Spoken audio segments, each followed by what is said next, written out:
Kebabdan bugun qozonliq paqamdiq tuqqanlar. Bo'libmi hayit bayramlarda mehmonlarning oldiga chiqishga yoki bir oila kishilari birga yeyishga alomat mas keladigan qozon kebabni qilish usuluna keldim. Qilish usulimi nihoyat oddiy bo'lib, bir liqatim ko'rsangiz chuqur o'rganalaysiz, samsugunish boshlari ketadi. Avval o'zimizning amaliy ahvoliga qarab, muvofiq miqdordagi qo'y go'shtining cho'ng kichikligini men mushallat parchalab olib, navad yog' to'saq ishki bosh atrofidagi yong'ini bo'lsa, muvofiq holatda to'g'ri olamiz.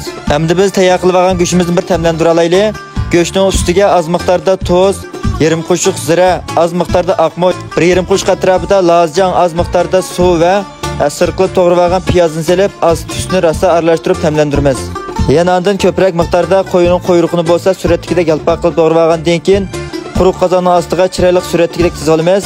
Undan ustiga go'shtni tizib bo'lgandan keyin tuvoqni yepib 15 minut atrofida dumlasak, suratdagidek mana shunday mayla erib tayyor bo'ladi.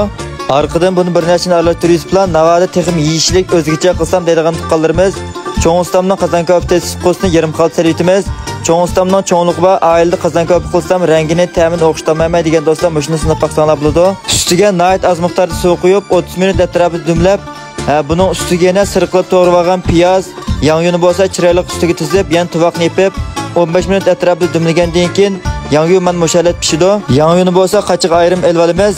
Arlat ko'rib misha kapsizlar urib tuqqanlar ajrimga haqsiz bo'lgan yurakinglardan birini besib, Pinglar ayniga gullan ko'plab yo'llab qo'ysanglar, qo'llagan tuqqanlar ko'pdan ko'p rahmat. Gibimiz qaytib kelsak, chiroyli to'g'rilgan nanning ustiga qozon kebabini ilib, cho'risiga bo'lsa yong'in chiroyli tizib bo'lgandan keyin ustiga az miqdorda so'ng piyoz va lozlan siplar iste'mol qilsak bo'ladi.